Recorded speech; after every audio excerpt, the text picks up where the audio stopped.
Amados, a graça e a paz do Senhor. Vamos estudar hoje sobre a parábola do grande banquete proferida por Jesus em Lucas 14, de 15 a 24. Ao ouvir isso, um dos que estavam à mesa com Jesus disse-lhe: Feliz será aquele que comer no banquete do reino de Deus. E Jesus respondeu: Certo homem estava preparando um banquete e convidou muitas pessoas. Na hora de começar, enviou seu servo para dizer aos que haviam sido convidados: Venham, pois tudo está pronto. Mas eles começaram, um por um, a apresentar desculpas. O primeiro disse: Acabei de comprar uma propriedade e preciso ir vê-la. Por favor, desculpe-me. O outro disse: Acabei de comprar 5 juntas de bois e estou indo experimentá-las. Por favor, desculpa-me. Ainda outro disse: Acabo de me casar, por isso não posso ir. O servo voltou e relatou isso ao seu senhor. Então o dono da casa irou-se e ordenou ao seu servo: Vá rapidamente para as ruas e becos da cidade e traga os pobres, os aleijados, os cegos e os mancos. Disse o servo: O que o Senhor ordenou foi feito, e ainda há lugar. Então o Senhor disse ao servo: Vá pelos caminhos e valados e obrigue-os a entrar, para que a minha casa fique cheia. Eu lhes digo, nenhum daqueles que foram convidados provará do meu banquete. Amados, para entendermos esta parábola, vamos iniciar estudando o significado de alguns elementos. Bem-aventurado aquele que comer pão no reino de Deus. Os judeus supunham que ele seria um príncipe temporal e que o seu reinado seria de grande magnificência e esplendor. Eles supunham que os judeus então seriam libertos de todas as suas opressões e que, sendo um povo degradado, eles tornariam a nação mais distinta e feliz da terra.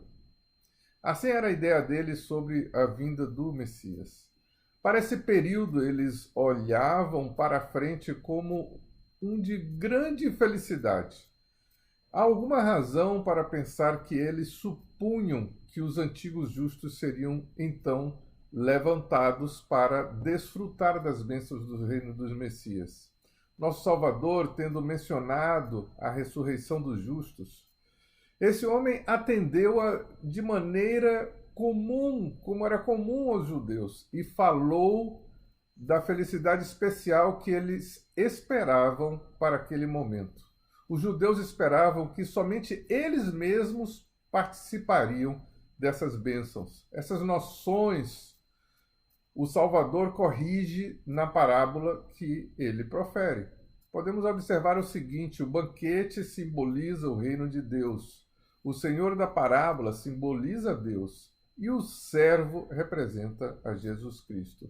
Nessa parábola, o Senhor, que é Deus, mandou seu servo, que representa Jesus, para convidar as pessoas para o banquete, que seria o reino de Deus. O convite é para estar no reino e fazer parte dele, assumir o seu lugar à mesa. Naquela época, quando alguém iria realizar um banquete, o convite era feito 2 vezes. Na primeira, o anfitrião fazia uma consulta de quem iria participar e as pessoas confirmavam a sua presença. Então, o banquete era preparado para os que confirmaram a presença. Já o segundo convite era quando o banquete estava pronto e o anfitrião mandava chamar os convidados para assumirem seu lugar na mesa e participarem da festa. Nessa parábola, após terem aceitado o convite feito, as pessoas começam a dar desculpas. A primeira pessoa disse que precisava ir ver os campos que havia comprado. Entretanto, os campos não eram comprados sem que antes se conhecesse tudo sobre eles. cada detalhe era sabido antes da compra. As negociações às vezes duravam anos. Se ele já havia comprado, ele não teria nada de tão urgente para verificar que não pudesse esperar pela manhã seguinte. Segunda pessoa disse que precisava testar os bois, entretanto, os bois eram testados antes da compra também. E só eram comprados quando se tinha certeza de que os bois trabalhavam bem juntos, o par. Ninguém testava os bois depois da compra. Já a terceira pessoa disse que havia se casado e tinha outras coisas mais importantes para fazer do que participar daquele banquete. Por causa dessas desculpas, o jantar seria cancelado e o anfitrião se sentiria humilhado. Era uma humilhação muito grande ninguém comparecer ao seu banquete. Não fazia nenhum sentido fazer um banquete e as pessoas não virem. Mas então o Senhor manda chamar os coxos, os pobres, aleijados e cegos, ou seja, aqueles que eram excluídos daquela comunidade, aqueles que ninguém espera que pudessem participar do banquete. A atitude do dono da festa é convidar outros para assumir o lugar daqueles convidados que não quiseram ir usufruir daquela grande oportunidade oferecida gratuitamente através do seu servo, que aqui representa Jesus. Mesmo assim, nem todos aceitam o convite. Então, o Senhor manda chamar os de fora da comunidade e assim o banquete acontece. Aqui vamos pensar sobre 3 pontos nessa parábola. Primeiro, as pessoas às quais a parábola se refere já haviam sido convidadas anteriormente e tinham aceitado o convite, mas na hora de efetivamente fazerem parte do reino, eles apresentaram desculpas. As desculpas, seria o segundo ponto, as desculpas foram esfarrapadas e ofensivas. Elas diziam que existem coisas melhores e mais importantes do que o reino. Na época de Jesus, as desculpas eram que ele não respeitava o sábado, que ele andava com pecadores, ou seja, que ele não atendia aos requisitos e que a sociedade espera do Messias.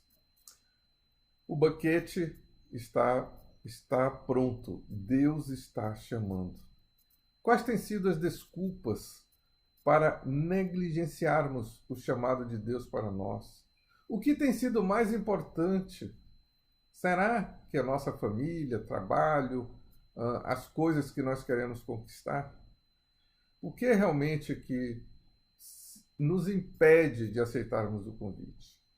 E o ponto número 3, o reino de Deus não para por conta dos que não querem aceitar o convite de redenção oferecido gratuitamente pelo sacrifício de Cristo na cruz.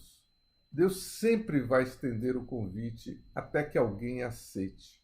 Não pense que seu lugar no reino estará à sua disposição por tempo indeterminado. Você pode levar um grande susto quando perceber que suas desculpas colocaram outra pessoa para participar daquilo o qual você foi chamado, do lugar que pertencia a você. No encerramento da parábola, Jesus deixa bem claro que aqueles que rejeitaram o convite não participarão do grande banquete. E evidentemente que o grande banquete se refere à vida eterna e tudo o que ela oferece de bom para os que entrarão no reino de Deus. Essa parábola nos revela que as nossas escolhas pelas coisas temporais e materiais podem transformar em uma troca por aquilo que é eterno.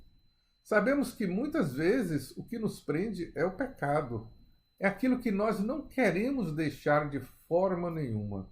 E fazemos uma troca que é uma troca que poderíamos até dizer estúpida. Você precisa responder e entrar.